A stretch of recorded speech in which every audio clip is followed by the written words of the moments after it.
नमस्कार, मैं Sushil Singh the रसायनम institute में आपका स्वागत एवं अभिनंदन करता हूं। आइए इतिहास के अगले सेगमेंट में हम लोग चलते हैं।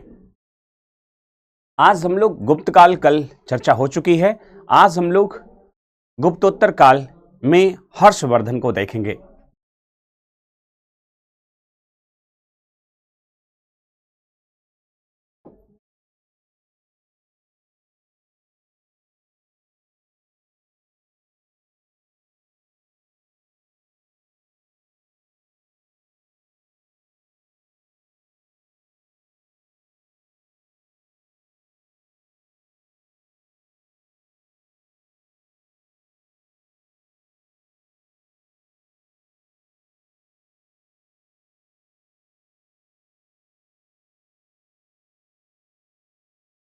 ठीक है, 606 से समथिंग 647 ईस्वी तक।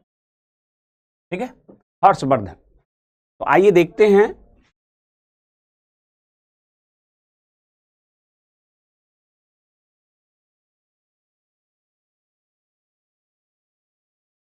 वर्धन वंश जो था पहले पंजाब के थानेश्वर में था। कहां पे? पंजाब के थानेश्वर में था। ठीक है, पंजाब के थानेश्वर में था। ठीक है, वर्धन वंश। ठीक, और आप देखेंगे इनके पिता हैं थानेश्वर। बाद में थानेश्वर से हर्षवर्धन के समय में वर्धन वंश की जो राजधानी हो जाती है कन्नौज हो जाती है। कन्नौज। ठीक है, तो हर्षवर्धन के समय में, ठीक है, आप देखेंगे वर्धन वंश की राजधानी कहां हो जाएगी? कन्नौज। ठीक, ये तो हुआ राजधानी का ट्रांसफर। ठीक, लेकिन अभी हम लोग देखते हैं थानेश्वर पंजाब में जो ये वर्धन वंश है, तो हर्षवर्धन के पिता हैं प्रभाकर वर्धन। वर्धन, ठीक है, प्रभाकर वर्धन। इनकी माता हैं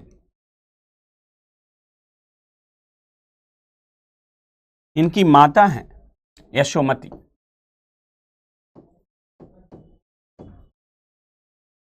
ठीक है, माता हैं यशोमती।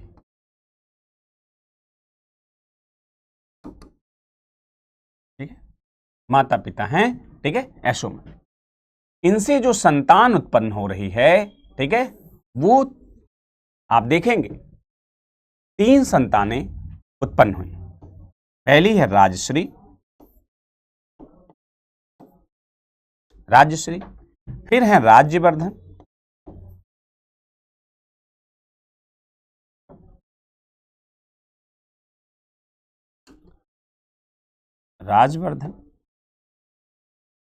और फिर है हर्षवर्धन।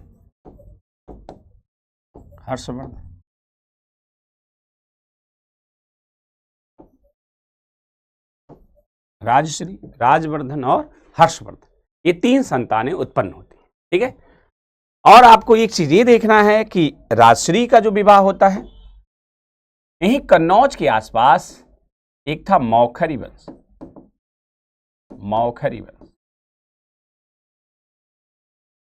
इसके शासक थे ग्रहवर्मा।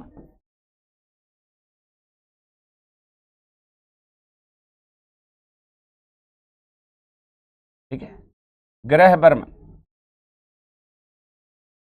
ठीक है, ग्रहवर्मा, इनसे इनका होता है विवाह। और आप देखेंगे इस वंश के जो दुश्मन हैं मालवा का देवगुप्त है,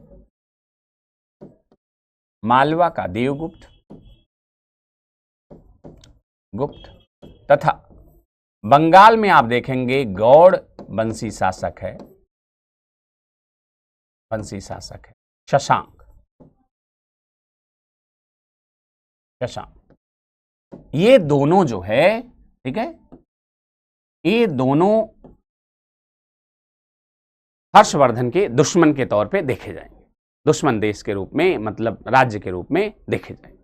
ठीक है, आइए हम लोग देख लेते हैं प्रभाकर वर्धन यशोमती से 3 संतानें होती हैं, राजश्री, राज्यवर्धन और हर्षवर्धन। राजश्री का जो विवाह होता है किससे होता है? ग्रहवर्मन से होता है, ग्रहवर्मा से होता है, ठीक है। मौखरी वंश के शासक ग्रहवर्मा से होता है, ठीक। और राज्यवर्धन, ठीक है, और इन प्रभाकर वर्धन को बाणभट्ट जो है एक उपाधि देता है, हूण हरिण केसरी, ठीक है। हूण हरिण केसरी की उपाधि देता किसे? प्रभाकर वर्धन, मतलब हूणों का दमन करने वाला, ठीक है। क्योंकि आपने देखा था गुप्त काल में हूणों के आक्रमण को कौन रोक पाया था? स्कंदगुप्त। बाकी गुप्त साम्राज्य के पतन में हूणों के आक्रमण बड़ी जिम्मेदार है, ठीक है। तो ये पूर्व मध्य काल में प्रभाकर वर्धन ऐसा दिख रहा है जो हूण हरिण केसरी की उपाधि धारण कर रहा है। कौन दे रहा है? बाणभट्ट, ठीक है। आइए, ये फिर मर जाते हैं। इसके बाद सत्ता संभालते हैं थानेश्वर में, सत्ता संभालते राज्यवर्धन। और राज्यवर्धन के समय में आप देखते हैं शशांक और देवगुप्त, शशांक और देवगुप्त ये दोनों गठजोड़ बना के, ठीक है, क्या करता है? देवगुप्त मौखरी वंश के शासक ग्रहवर्मा की हत्या कर देता है, ठीक है। अब ये राजश्री क्या हो जाती है? विधवा हो जाती है, विधवा, ठीक है। कौन हत्या कर देता है? देवगुप्त जो है कन्नौज के शासक मौखरी वंश के शासक ग्रहवर्मा की हत्या कर देता। मतलब हर्षवर्धन की बहन जो बड़ी वाली बहन है वो विधवा हो जाती है क्योंकि ग्रहवर्मन का हत्या हो जाता है। कौन करता है? मालवा नदी से, ठीक।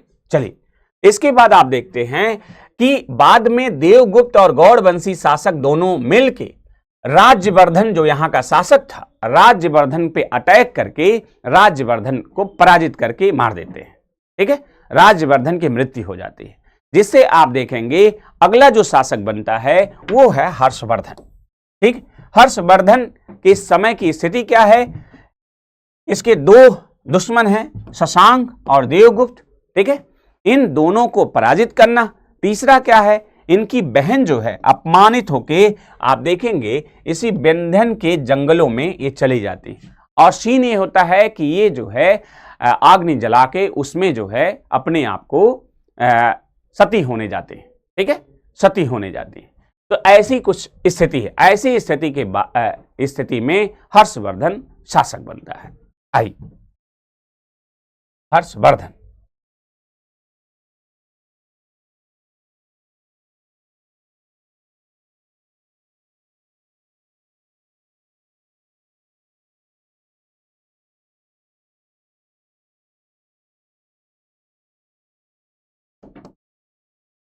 हर्षवर्धन, हर्षवर्धन को इतिहासकार अंतिम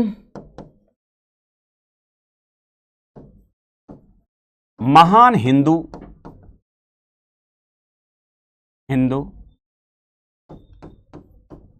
अंतिम महान हिंदू शासक के रूप में माना जाता है। ये अंतिम महान हिंदू शासक है, ठीक है। चलिए, कुछ इतिहासकार इन्हें अंतिम महान हिंदू शासक मानते हैं, ठीक। हर्षवर्धन स्वयं में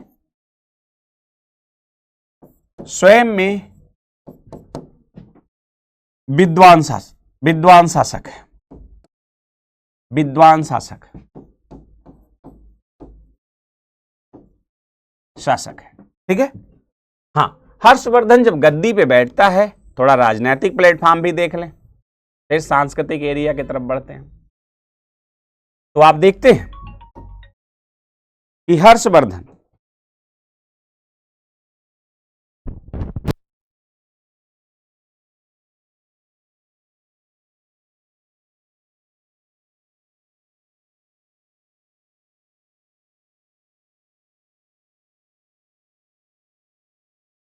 हेलो, हाँ, तो आप ये देखते हैं कि हर्षवर्धन जो है 1606 ईस्वी से लेके 1647 ईस्वी में अंतिम महान हिंदू शासक, ठीक है, स्वयं में विद्वान शासक है, ठीक है, स्वयं में विद्वान शासक है।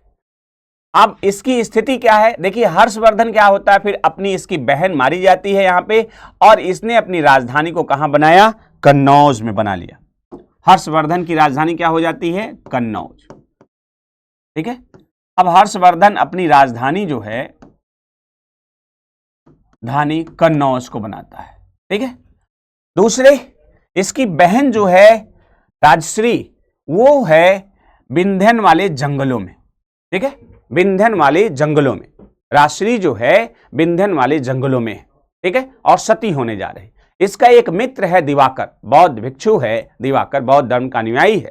ठीक है, दिवाकर, उसके बताने पे, सूचना पे ये विंध्यन के जंगलों से अपनी बहन को किसी तरह से सुरक्षित सती होने से बचाता है और इसे पुनः जो है कन्नौज लाता है और कन्नौज का शासन जो है खुद संभालता है और ये इसी को अपनी राजधानी बना लेता है। ठीक है, कन्नौज को अपनी राजधानी बनाता है। ठीक, चलिए, अब कन्नौज को राजधानी बनाने के बाद आप देखेंगे मालवा में देवगुप्त बैठा है, इसका जो चरम दुश्मन है, क्योंकि इसके बहन को विधवा किया था।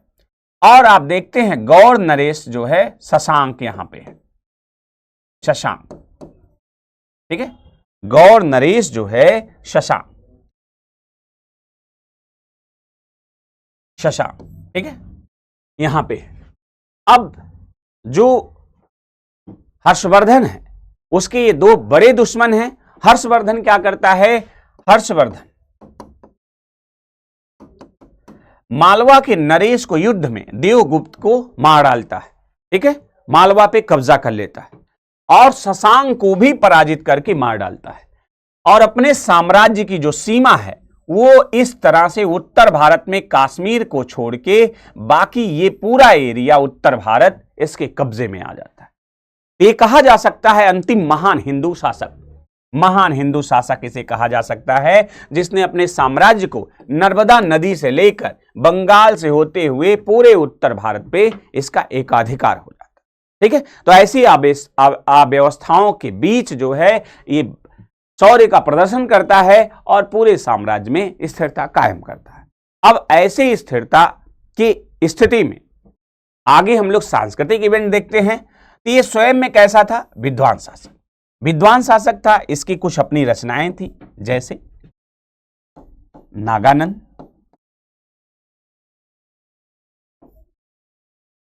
प्रियदर्शिका, दर्शिका और रत्नावली,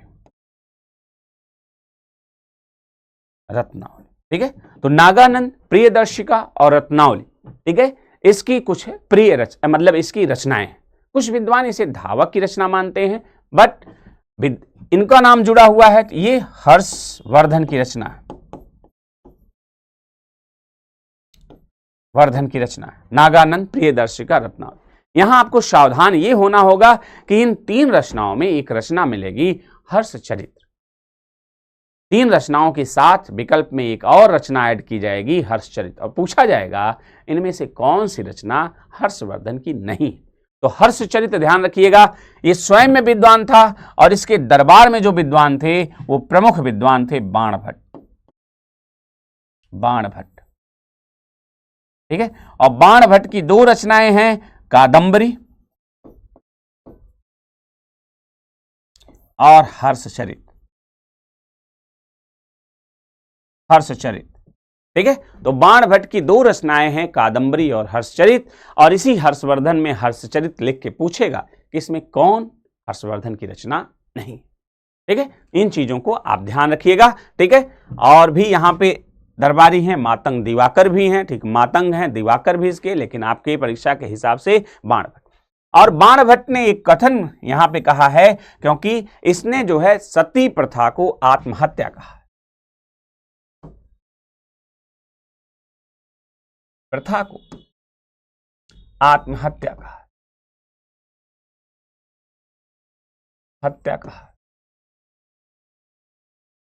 सती प्रथा को आत्महत्या कहा। ठीक है, आत्महत्या के समान माना है। ठीक, और इसी ने क्या कहा था, इसके जो कह लीजिए पिता थे, ठीक है, पिता को कहा था हूण हरिण केसरी की उपाधि दिया। ठीक, तो आप देखिए ये कादंबरी और हर्षचरित्र किसकी रचना है, बाणभट्ट के, किसके दरबार में थे, ह्वेनसांग। ठीक, चलिए अब जो महत्वपूर्ण चीजें हैं, हर्षवर्धन प्रारंभ में शैव था। ठीक है, ये शैव धर्म का अनुयायी था, और आप देखेंगे ये बाद में बौद्ध धर्म के विद्वान ह्वेनसांग इसके दरबार में आता है और ये 5वीं बौद्ध संगीत भी कराता है। ठीक है, इसी के काल में 5वीं बौद्ध संगीति भी होती है। ठीक है, हर्षवर्धन के काल में कुछ विद्वानों के अनुसार। ठीक, तो हमने वहां चर्चा किया था। आइए आगे देखते। इसी के समय ह्वेनसांग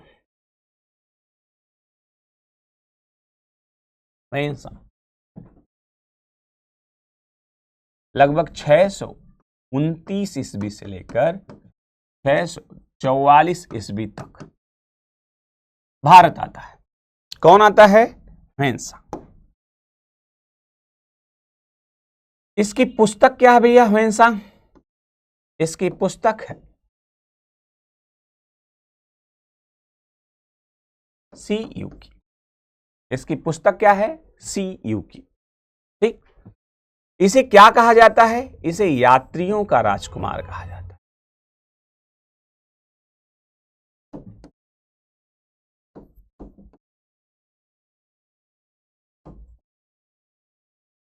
कुमार कहा जाता है।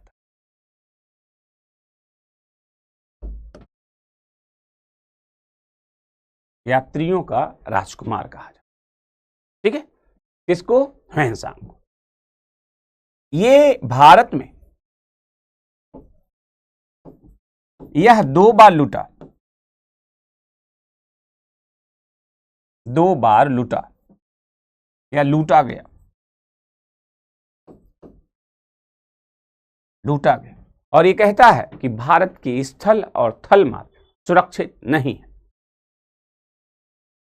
भारत के स्थल और थल मार्ग सुरक्षित नहीं थे। इसके अनुसार कि भारत के स्थल और थल मार्ग सुरक्षित नहीं थे। और ध्यान दीजिए, ये हर्षवर्धन को शिलादित्य कहता था।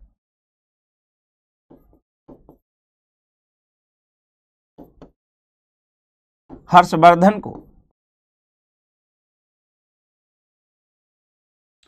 शिलादित्य कहता है। ठीक है, हर्षवर्धन को शिलादित्य कहता है। ठीक, और यही बताता है कि शक्रादित्य ने नालंदा विश्वविद्यालय की स्थापना की थी। शक्रादित्य ने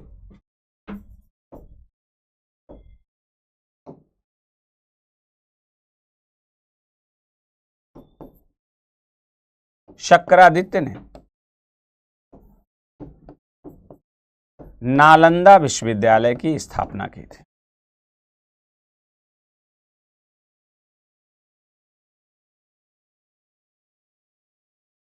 स्थापना की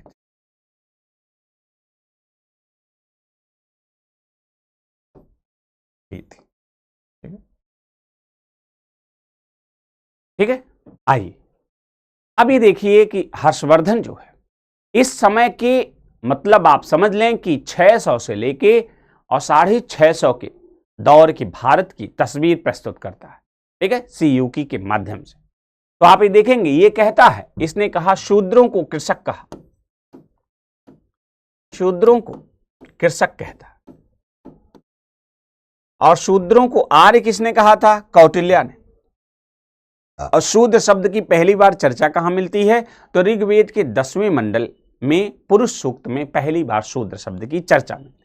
कौटिल्य के अर्थशास्त्र में उसे आर्य कहा गया और ह्वेनसांग उसे कृषक कहता। मतलब अब शूद्र कृषि वाला पेशा करने लगे थे, इसके पहले वैश्य वर्गों का अधिकार था। ठीक है, तो ये चीज आप देखिए, कृषक कहता है। दूसरा, ये रहट नामक, रहट या घंटी यंत्र, ये एक प्रकार का सिंचाई यंत्र था।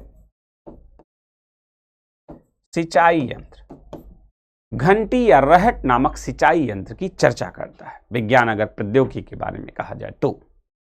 ठीक है, और ये बताता है कि बनारस में रेशमी वस्त्र, मथुरा में सूती वस्त्र, वो बताता है कि मथुरा में सूती वस्त्र और बनारस में रेशमी वस्त्र की चर्चा करता, उद्योगों की चर्चा करता। ये भी बताता है कि उस समय मुल्तान में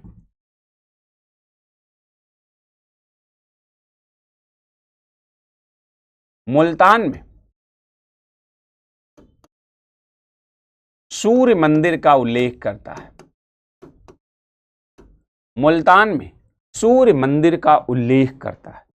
ठीक, मतलब इसके कहने का मतलब पूर्व मध्यकाल में अभी मोहम्मद बिन कासिम नहीं आया है, उसके पहले आप देखेंगे तो उसके पहले आपको दिखाई देगा कि पूर्व मध्यकाल में वहां हिंदू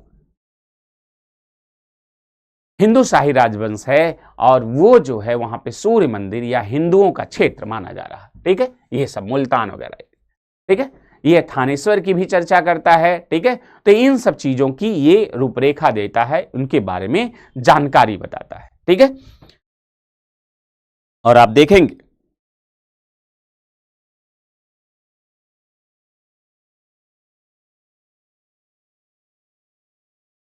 ये यहां पे हुएंसा नालंदा में महायान धर्म की शिक्षा ग्रहण करने आया था। ठीक है, नालंदा में महायान धर्म की शिक्षा ग्रहण करने आया था। कहां पे? नालंदा। ठीक है, ये महायान धर्म की, नालंदा में महायान धर्म की शिक्षा ग्रहण करने आया था। ठीक है, यहां के आचार्य जो थे वो थे शिलादित्य, शीलभद्र, सॉरी, यहां के जो आचार्य थे वो थे शीलभद्र, यहां के आचार्य थे। ठीक, तो आप ये देख रहे हैं कि शीलभद्र यहां के आचार्य थे, है ना, और यहां पे ये महायान धर्म की शिक्षा ग्रहण करने आया था। ठीक है, तो ऐसी स्थितियों की इस समय पूर्व मध्यकाल की चर्चा करता है। ठीक है, तो ये हो गया पूर्व मध्यकाल। ठीक, आइए हम लोग चलते हैं आगे। ठीक है, तो आगे मोहम्मद बिन कासिम का आक्रमण, दिल्ली सल्तनत, ठीक है, या तुर्कों के आक्रमण।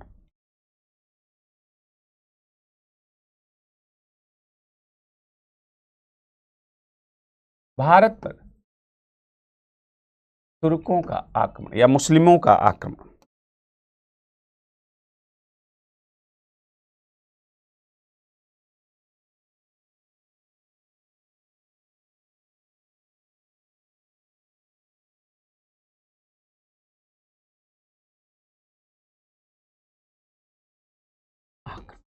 ठीक है, आइए देखते हैं।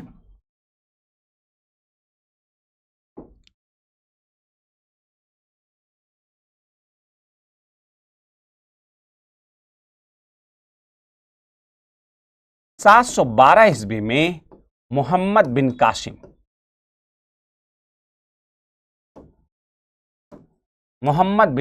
द्वारा हिंदू शाही राजवंश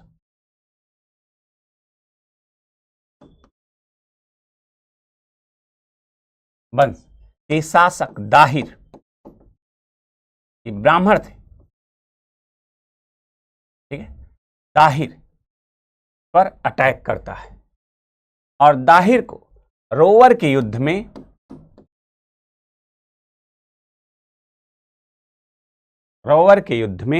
पराजित करता है। ठीक है, दाहिर को पराजित करता है रोवर के युद्ध में। ठीक, तो ये देखते हैं 712 में मोहम्मद बिन कासिम का आक्रमण होता है और मोहम्मद बिन कासिम क्या है? अरबी है। तो भारत पे पहला आक्रमण कौन किया? अरब द्वारा या अरबियों ने, ना कि तुर्कों ने। तो भारत पे पहला जो आक्रमण हो रहा मुस्लिम का वो अरबी द्वारा हो रहा है। कौन कर रहा है? मोहम्मद बिन कासिम द्वारा किया जा रहा है। मोहम्मद बिन कासिम द्वारा किया जा रहा है। ठीक है, इस आक्रमण का यहां पे क्या क्या उपलब्धता थी तो आप देखेंगे भारत में पहली बार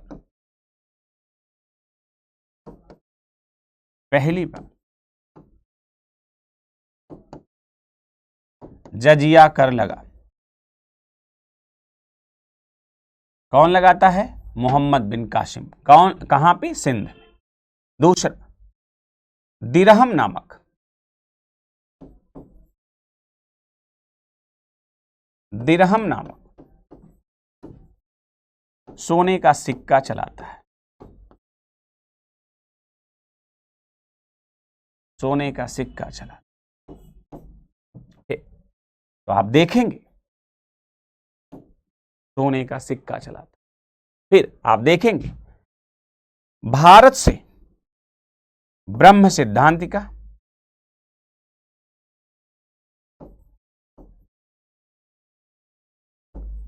ठीक है, ब्रह्मगुप्त की पुस्तक ब्रह्म सिद्धांत और पंचतंत्र जैसी पुस्तक जो है अरब ले जाते हैं और वहां से फिर ये यूरोप की तरफ जाती है।